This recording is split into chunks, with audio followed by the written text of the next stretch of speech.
1861 in Richmond, Virginia, at the heart of the Confederacy. A woman the locals called Crazy Bet wandered the streets, muttering to herself. But what if that madness was just a mask? This is the story of Elizabeth Van Lew, a wealthy abolitionist who played the part of an eccentric to build one of the most effective spy rings of the Civil War. And this is the story of her greatest asset, Mary Jane Richards, a formerly enslaved woman who infiltrated the Confederate White House itself. Together, these two women risked everything to take down the Confederacy from the inside out. Elizabeth Van Lew was born into the very world she would one day help destroy. Born to a wealthy Richmond family, a Northern education hardened her quiet opposition to slavery into a lifelong mission. After her father's death, Elizabeth and her mother worked to free the people their family had enslaved. She used her inheritance to buy and free the relatives of those her family held in bondage.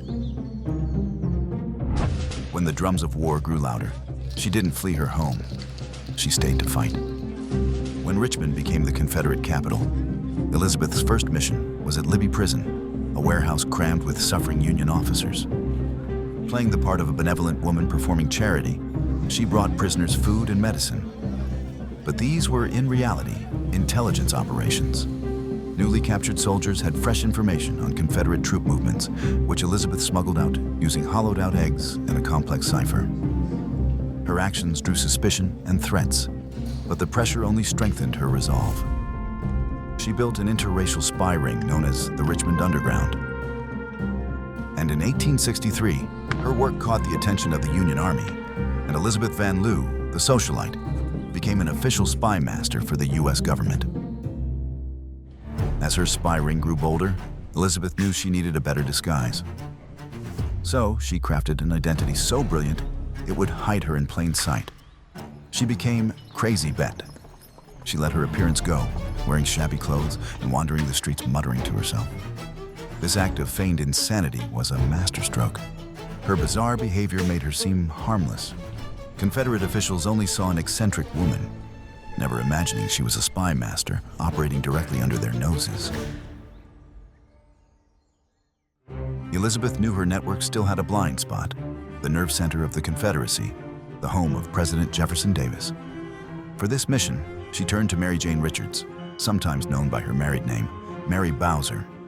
Born into slavery on Elizabeth's family plantation, Mary was sharp and intelligent. Elizabeth had seen her potential and arranged for her to be educated in the North and even paid for Mary to travel to Liberia in Africa to further her education. Elizabeth's plan was incredibly dangerous. Posing as an unassuming and illiterate servant, Mary would get a job in the Davis household. The racist assumptions of the Confederate elite became her greatest weapon.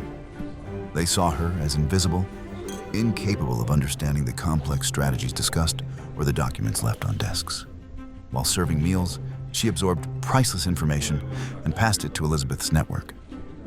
Jefferson Davis grew paranoid, certain of a leak in his inner circle, but he never suspected the quiet servant in his home. General Ulysses S. Grant himself later said the intelligence he received from Van Lew was the most valuable information received from Richmond during the war. This partnership between a white aristocrat feigning madness and her black ally in the guise of a servant created an intelligence pipeline the Confederacy could never break. When Richmond finally fell in April 1865, Elizabeth Van Lew triumphantly raised an American flag over the city. General Grant visited her and later appointed her postmaster of Richmond, a prominent federal position for a woman at the time. But her post-war life wasn't peaceful.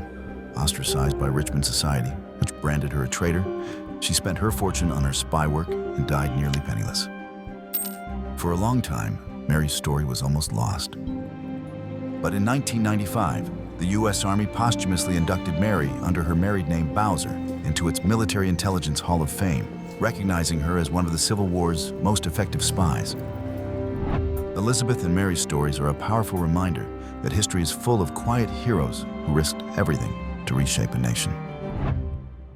Stay in touch for more hidden stories from the past, and thanks for watching.